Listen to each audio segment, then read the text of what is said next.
Hello everyone, welcome back to our mini blog. সকালে বেশ বৃষ্টি হয়ে গেছে, আর বৃষ্টি হওয়ার পর ছাদে যেতে তো এমনিই ভালো লাগে। আর আমার ছাদে যাওয়ার একটা স্পেশাল রিজন হচ্ছে, দেখতেই পাচ্ছ প্রচুর আম পড়েছে।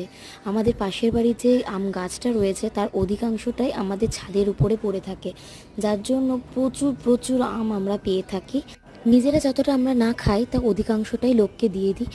বাট আম কুড়োতে কার না ভালো লাগে, ওটা একটা আলাদাই মজা। যাই হোক, তোমরাও জানিও কাদের বাড়িতে আম গাছ রয়েছে আর এরকম আম কুড়োতে কার কার ভালো লাগে। আমি বিশেষ আমের ভক্ত না, তবে দোদো আম খেতে খুব ভালোবাসি। আমি ডিরেক্ট আমটা খাই না, ডিরেক্ট আম খেলেই আমার স্কিনের প্রবলেম হয়ে যায়, তাই আমি ম্যাঙ্গো লাস্সি বা ম্যাঙ্গো শেকটা খাই।